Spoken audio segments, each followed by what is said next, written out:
Avec vous sur Sud Radio, bonjour à toutes et à tous, heureuse de vous retrouver. Bonjour Gilles Gansman. Bonjour Madame Valérie. Et bonjour Nicole Calfan. Bonjour. On est ravis de vous recevoir ce matin. Vous êtes vraiment une des comédiennes importantes du cinéma, du théâtre français. Votre nom résonne toujours dans nos cœurs. La vérité si je mens, ça m'est sali, oh là là. Il y a eu beaucoup. Parce que vous êtes fan, vous, c'est Moi, pour ça. oui, j'aimais bien ça m'est sali. Et on vous retrouve dans Gloria, donc nouveau téléfilm, nouvelle fiction de TF1 qui a commencé la semaine dernière. 6 700 000 téléspectateurs. Ça a cartonné avec Cécile Bois qui est formidable, Barbara Schulz, Joe Star. Et puis on vous retrouve avec Bernard Lecoq. Vous formez un couple de parents. Et on va en reparler avec vous dans un instant. Gilles, vous avez posé une question aujourd'hui qui à est nos liée auditeurs. au Conseil des ministres d'Emmanuel Macron qui a présenté un projet de loi, comme il le dit. Il a même fait un tweet pour dire qu'il l'avait promis aux Français. Projet de loi qui concerne les plateformes. Alors, ce qu'on appelle les plateformes, vous savez, c'est Netflix, Disney+, et autres, sur lesquels les plateformes vont devoir payer et contribuer au cinéma français. Alors, vous avez un petit son de mon téléphone, parce que je regarde le sondage de Sud Radio. On vous demande si vous trouvez... est-ce que c'est normal que les plateformes participent au financement du cinéma français? Exactement. Non à 55%. Non, à 56%. Je suis assez surpris de nos auditeurs sur le compte Twitter de Sud Radio. Vous pouvez réagir. Et oui, à 44%.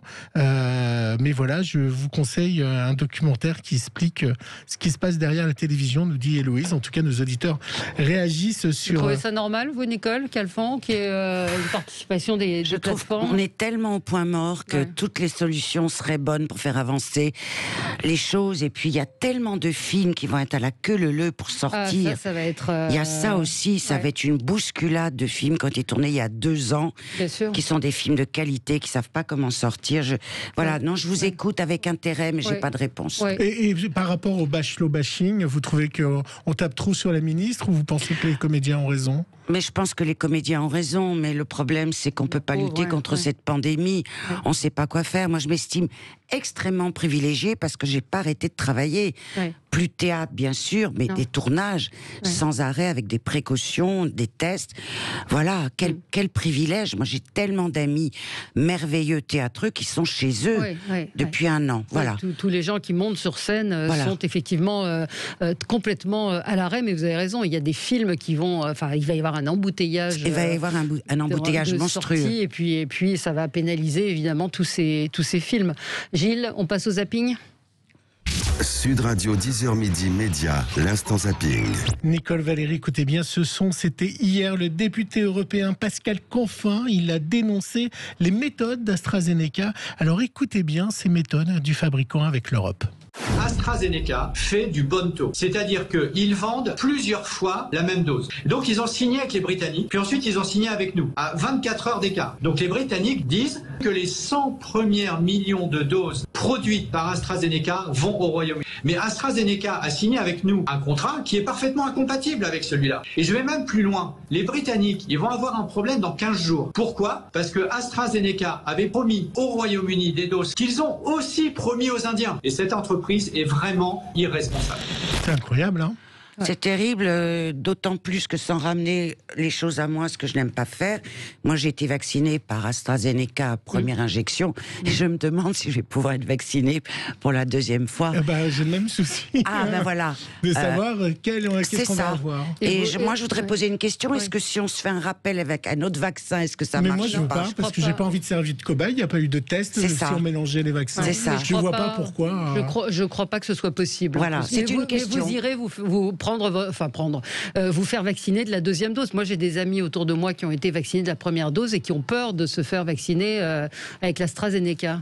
Vous avez un peu cette crainte ou pas ? Non, moi j'ai eu aucun effet secondaire, aucun. Et moralement, je me sens quand même plus sereine, un peu protégée, alors qu'on n'a pas encore eu le temps de développer les anticorps. Mais moi j'attends le rappel. AstraZeneca vient à moi. J'espère qu'ils ont provisionné des doses. Eh bien, hier, dans le journal de 13h de Julien Bugier, qui était de retour? Michel Drucker, car évidemment, Valérie, c'est l'événement média de ce week-end où il revient avec son Vivement Dimanche à 15h10 et il était tout frais dans le journal de Julien Bugier. Bonjour Michel. Bonjour Julien. Ça fait du bien de vous voir. Comment ça va? Ben bien, je suis debout. Bien, je viens d'enregistrer ma première partie de Vivement Dimanche qui va passer à 15h10. Donc voilà, c'est une renaissance, j'y croyais plus. Je sais que ça a été dur pour vous. Vous avez subi une très dure opération du cœur. Est-ce que vous avez eu peur, Michel?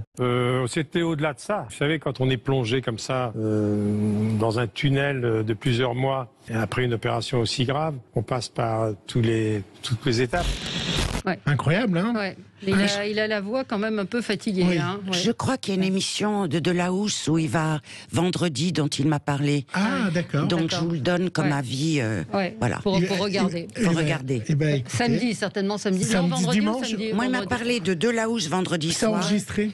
en me disant ça te donnera une idée de ce que je fais après. Bon. Ah, donc. Je donne un scoop. Ah, bah Voilà, oui, un scoop. incroyable. Donc, il sera chez Un Laurent scoop de Delahousse. lui-même. Hein. Voilà. Un scoop de. Parce que vous étiez à l'enregistrement de. Non, pas du tout. Mais vous êtes parce proche que de lui. Vous êtes proche. je lui demande de ses nouvelles et Voilà. il m'a écrit ça hier soir. Alors ne m'en voulez pas, Nicole, c'est parfois l'actualité qui se croise parce que hier ça a beaucoup buzzé. Donc je l'ai mis dans mon zapping. Vous ne serez pas obligé de réagir parce que c'est quelque chose d'intime. Mais hier, sur tous les réseaux sociaux, Sophie Garel s'était penchée suite à une émission et s'en est pris à une légende française, Jean-Yann. Et on ne peut pas dire qu'elle a laissé sa mémoire en paix. Écoutez.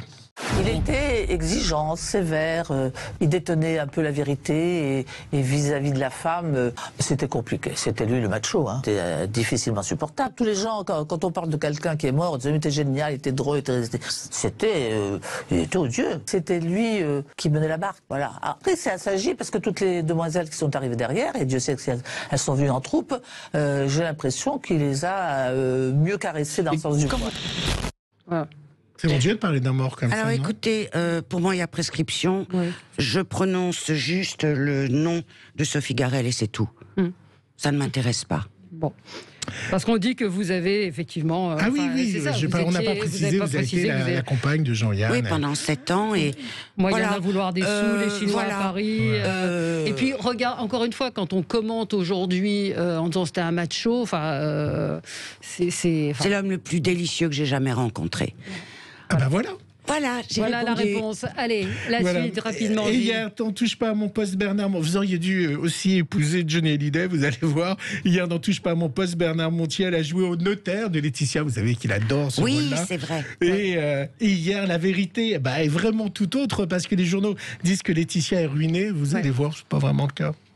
Il devait 34 millions, donc le fisc lui a fait un cadeau de 4 millions, donc il ne reste plus que 30 millions à régler. Ouais. Alors effectivement, elle est venue la semaine dernière à Paris, où elle a mis en vente la Savannah, donc la maison de Marne-la-Coquette. C'est un manoir sublime, 14 millions. Elle a vendu Pacific Palisades aussi, vous le savez. Elle a vendu 11,5 millions la maison de Los Angeles. Elle doit liquider en fait tous les avoirs français de Johnny, et c'est pas fini.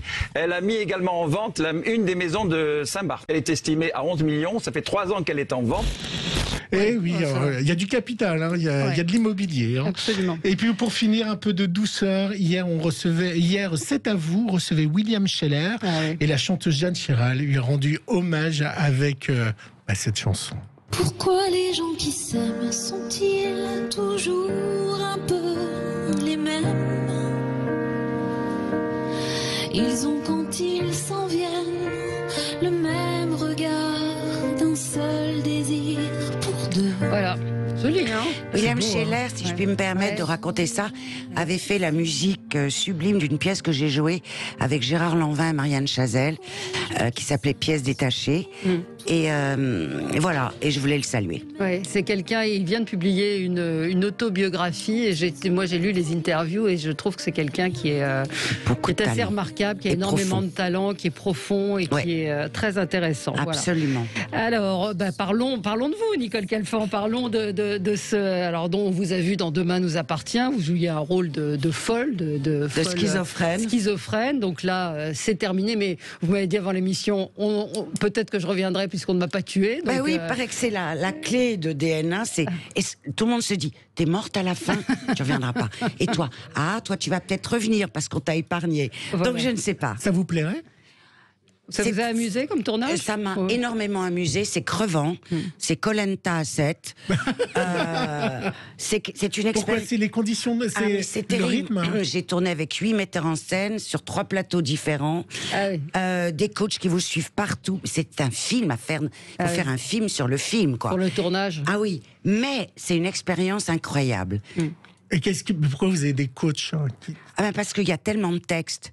Donc quand je suis arrivée le premier jour, qu'on m'a donné mon texte, j'ai dit mais ça, il faut 3 mois de répétition pour ça. Donc ils ont hurlé de rire.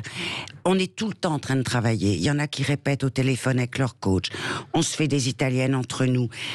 La mémoire est saturée.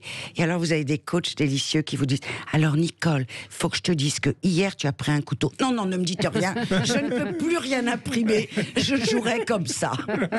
Voilà. Alors on vous retrouve dans Gloria. Donc ce soir 2 nouveaux épisodes. Il y en a eu 2 la semaine dernière, je le rappelle, ça a plus que cartonné. Et avec Cécile Bois qui est formidable, vraiment, dedans, on va les citer. Alors ça a été écrit par Jeanne Le Guillou et Bruno Degas.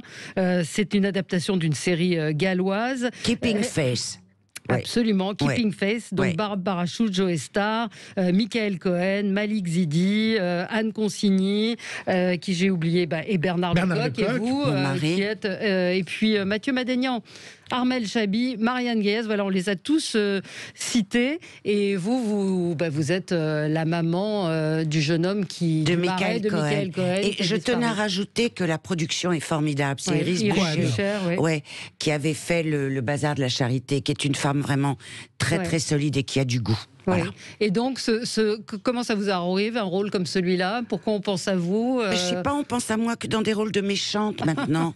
Mais je suis enchantée, j'ai tellement joué d'ingénue, on m'a tellement tué, roué de coups, assassiné, violé.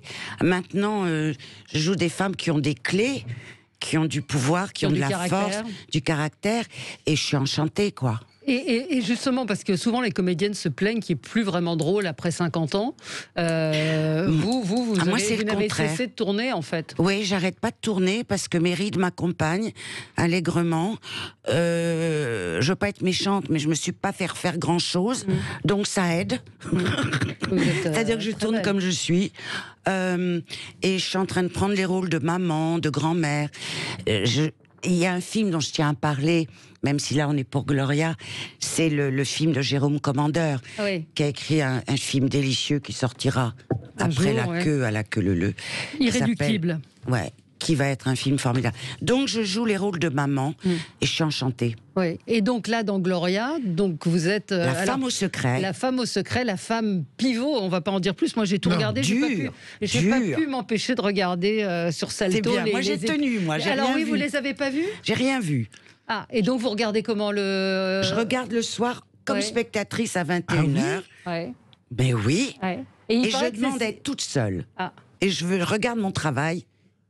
Et le travail des autres. Je voudrais parler de Cécile Bois. Oui, c'est ce que j'allais dire, parce qu'il paraît que Cécile Bois fait pareil. Qu'elle regarde en famille les épisodes quand ils sont diffusés à la télé. Elle est comme moi. Alors Cécile, je tiens à dire que le succès de la série, c'est Cécile, qui est tellement populaire, qui bénéficie de l'aura de Candice Renoir, mais qui est une actrice tellement lumineuse. Tellement claire, qui est aussi belle, elle dit la même chose de moi, je suis très flattée, de l'intérieur que de l'extérieur. Je dois dire que c'est une rencontre de 2 sœurs. Enfin, je serais sa grande sœur. Vous ne la connaissiez pas avant? On s'était jamais rencontrés et on ne s'est plus quittés. Je sais, ça fait un peu bisounours, mais c'est la vérité. Et moi, je n'aime pas les actrices. J'aime les femmes qui sont des actrices. Et c'est son joli, cas. Ça. Oui, c'est une jolie phrase. Quelquefois, on ne comprend pas, mais moi, je me comprends très très bien. Ben si, parce que il y a une profondeur et nous, on le sait, on ne devrait pas le dire comme ça, mais que parfois, on reçoit des actrices et qu'il n'y a pas grand-chose, il n'y a pas de tempérament. Non, on n'est pas sur l'ego, on est sur le travail, on est sur le plaisir de jouer. Et puis, voilà, c'est une amitié, une nouvelle. Et puis elle est exigeante parce qu'elle nous expliquait comment elle faisait très attention au cadre, à la lumière. Mais ça, elle est beaucoup plus forte que moi pour ça. C'est vrai? Oui. Parce que moi, je sais à peine où est la caméra. J'ai rien appris. Et ça fait plaisir au chef-op. Je dis, écoutez, chopez-moi. Chopez-moi. Moi, mes 2 profils sont pareils. Du moment que vous me faites une lumière un peu douce, que pas toujours le cas, chopez-moi. Voilà. Et ce tournage, donc c'était quand est-ce que vous avez tourné? Alors c'était... Il y a un peu plus avant le Covid, en fait. Oui, parce qu'il y a eu une interruption il y a 1 an. Interruption Covid. Cécile, c'est pas un mystère, elle l'a dit, elle a été très souffrante. Elle nous l'avait raconté. Elle a vraiment tout fait pour remonter la pente. Elle a repris le tournage encore fragile. Et c'était un tournage, à part le Covid, heureux, parce qu'on était une troupe. Oui. C'est un film choral. Mais ça se sent d'ailleurs, ça se sent, il y a une sorte de flux, enfin, il y a une fluidité. Donc Bernard Lecoq, c'est mon mari des Grandes Marées. Parce que vous saurez ça, mais il y a eu les Grandes Marées de Jean Sagols. On est resté 6 mois à La Rochelle. C'est un acteur plus que délicieux, il est rare. Et puis voilà, c'est un film choral. Donc, comme moi j'aime le théâtre et que je viens de la troupe, quand je suis en troupe, je suis heureuse, quoi. Et en Bretagne, le soir, c'était ouvert les bars et les restaurants ou pas? Ça a commencé à fermer, en fait. Ben oui. Ça a commencé à fermer. Je crois que les derniers dîners, je les ai faits avec Cécile en tête à tête, où on se racontait notre vie. Ah voilà, il y a des choses à raconter alors. Voilà, beaucoup. Et donc, oui, Gloria, ça fonctionne vraiment très très bien. C'est un thriller plus psychologique, il n'y a pas de sang, il n'y a pas de meurtre. Il n'y a pas de violence, vraiment. Et c'est cette femme avocate dont le mari disparaît du jour au lendemain et elle découvre une sorte de double vie à ce mari. Et c'est très prenant. C'est prenant elle porte la série. Elle porte la série et puis en plus, le rôle est merveilleux parce qu'elle est mère de famille. On la voit avec ses jumeaux, les problèmes, les enfants, toutes les femmes. Se retrouve en elle, et puis elle a là cet éclat qui fait qu'on est à un très très haut niveau de d'IMAT. Merci Cécile. Voilà, je pense que vous y êtes tous pour quelque chose. Hein, les personnages sont extrêmement. Puis vous avez des choses à jouer. Il y a du texte dans cette fiction. On a des choses à jouer. Aujourd'hui, on parle beaucoup de la position des femmes et on dit qu'on a changé d'époque. Est-ce que vous, entre guillemets, à votre époque, vous avez eu l'impression que la femme n'était pas respectée par les hommes ou que c'était un monde d'hommes, le monde du cinéma? Oui, tout à fait. Moi qui ai tourné beaucoup de films de gangsters avec Delon, Belmondo et tutti quanti, les femmes, c'était un peu, quand j'étais jeune, sois belle et tais-toi. Si on était une bonne comédienne, tant mieux, on pouvait donner le change. Mais maintenant, on a vraiment des rôles forts, sensibles, variés. On n'est plus là pour rebattre des cils. Oui, vous avez gardé beaucoup de contacts avec des Delon, Belmondo. Ah oui, c'est mon jardin secret. C'est votre jardin secret, mais vous avez gardé ces amitiés-là au long cours. Oui, absolument. Et Delon, vous avez des nouvelles? Oui. Il va bien? Ça va. Ça va. Bon, on vous en demandera pas plus. Qui pour vous, dans tout ce que vous avez vécu, les films, La vérité si je mens et autres, qui est pour vous une légende ou des choses ou des gens que vous admirez Delon, Belmondo et Dirk Bogarde, qui a été une grande rencontre de ma vie dans un navet avec Ava Gardner et qui a joué un rôle énorme dans ma vie, Dirk Bogarde. Dirk. Comment vous êtes retrouvée dans ce film? J'ai fait des essais pour un film en Autriche où j'ai été prise à cause de la forme de mes oreilles. Parce que le metteur en scène lisait dans la forme des oreilles. Cyril Frankel. Donc j'ai pas fait d'essai, il fallait envoyer des photos de ses oreilles. C'est drôle, elles sont rien de particulier. Ah, vous avez vraiment envoyé la photo de vos oreilles? Oui. J'étais chez Olga Ostig à l'époque. J'étais engagée sur la forme de mes oreilles. Et j'étais dans un film magnifique que personne n'a vu, qui s'appelait Permission to Kill, où il y avait Bekim Femiu, qui sortait auréolé de J'ai même rencontré des tziganes heureux, Ava Gardner, Timothy Dalton, qui n'était pas encore James Bond, Frédéric Forrest, vous voyez qui c'est, Frédéric Forrest, bien sûr. Dirk et moi. Mais Dirk, ça veut dire que vous avez été très intime avec lui. Intime. J'allais dans le sud de la France tous les ans chez lui. Et non, mais quand j'ai intime, c'est. Ah oui, on va pas te montrer des photos, Valérie. D'accord. C'est intime. D'accord. Complice, vraiment complice. Et pourquoi vous n'êtes pas parti aux États-Unis tourner après? C'est le destin. Votre truc Pourtant, je suis quasiment bilingue. C'est le destin. Oui. Je suis pas très carriériste, vous savez, moi. Et alors, j'ai vu en allant, puisqu'on on fait de l'investigation, on regarde Wikipédia, vous savez, on est des journalistes. Ah là là, attention. Et j'ai vu qu'en 82, vous avez posé nu avec Mireille d'Arc il y a prescription. On a explosé les tirages. C'était ma question. Exploser les tirages. Ah oui. Est-ce que je vous ai bien répondu? Oui, je n'en dirai pas plus. Parfait. Et vous avez publié plus d'une dizaine d'ouvrages. 12, c'est ça. Et le dernier, c'était Lettre ouverte à Alain Delon. Donc j'avais la réponse à ma question et vous avez envie d'en écrire. Écoutez, je suis sur le 13e, mais je me demande si je vais pas m'arrêter là. Pourquoi ça... Je sais pas, je suis un peu en manque d'inspiration. Ou... c'est toujours des romans. Ouais. Et Les Dents du Bonheur, oui, c'était. Oui, j'en ai écrit 13. Écoutez, on a hâte de vous retrouver. On espère que très vite on pourra vous voir dans le film de Jérôme Commandeur et surtout, on aura le plaisir de vous voir encore pendant 2 semaines sur TF1 dans Gloria. Moi, je vous dis, j'ai tout regardé. Moi aussi. Ça me fait vraiment plaisir. J'ai pas pu attendre. Vous avez triché. C'est sur Salto. C'est sur Salto. Nos auditeurs peuvent le faire aussi. Oui, absolument. C'est sur vous Salto. Allez sur Salto. Je vais tenir jusqu'à ce soir. Vous allez aller sur Salto. Absolument. Voilà, vous êtes formidable, mesdames, ne changez pas dans le showbiz, toujours jeune, mon avis, parmi d'autres.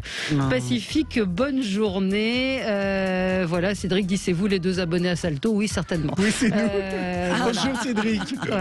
Allez, merci beaucoup Nicole Calfan, c'est un plaisir de vous recevoir.